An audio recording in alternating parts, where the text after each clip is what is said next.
গাজীপুরের শ্রীপুরের জৈনাবাজার এলাকায় ঢাকা-ময়মনসিংহ মহাসড়কে এক অবিশ্বাস্য ঘটনা ঘটেছে। বুধবার দুপুরে হাইওয়ে পুলিশের এক কনস্টেবলকে সিগন্যাল দেওয়ার পরেও একটি ব্যাটারি চালিত অটোরিকশার চালক তাকে ঝুলিয়ে প্রায় আধা কিলোমিটার দূর পর্যন্ত নিয়ে যান। ঘটনাটি মুহূর্তেই সামাজিক যোগাযোগ মাধ্যম ফেসবুকে ছড়িয়ে পড়ে। প্রত্যক্ষদর্শীদের মতে, হাইওয়ে পুলিশের কনস্টেবল কমল চন্দ্র মহাসড়কে দাঁড়িয়ে ব্যাটারি চালিত অটোরিকশাটিকে থামানোর জন্য সিগন্যাল দেন। চালক অটোরিকশাটি থামিয়ে কৌশলে কনস্টেবলকে সেটিতে উঠিয়ে ঝুলিয়ে রাখেন এবং দ্রুত গতিতে চালাতে থাকেন। ঝুলন্ত অবস্থায় থাকা কনস্টেবল বারবার চালককে থামানোর অনুরোধ করলেও চালক সেটি অগ্রাহ্য করেন। অবশেষে যানজটে পড়ে অটোরিকশাটি থামতে বাধ্য হয়। তখন স্থানীয় লোকজনের সহায়তায় কনস্টেবল ওই চালককে আটক করেন। আটক চালকের নাম জনি আহমেদ। তিনি ময়মনসিংহ জেলার ভালুকা উপজেলার হবিরবাড়ি গ্রামের মোহাম্মদ আহমেদ আলীর ছেলে। ঘটনার বর্ণনা দিয়ে কনস্টেবল কমল চন্দ্র বলেন, হাইওয়েতে অবৈধভাবে চলাচল করা ব্যাটারি চালিত অটোরিকশাটিকে থামাতে আমি সিগন্যাল দেই। চালক সেটি থামালে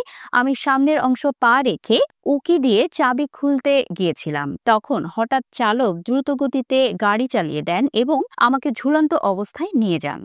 মাওনা হাইওয়ে থানার ভারপ্রাপ্ত কর্মকর্তা ওসি মোহাম্মদ আইয়ুব আলী জানান, ঘটনার তদন্ত চলছে এবং শ্রীপুর থানায় একটি মামলা দায়েরের প্রক্রিয়া চলছে।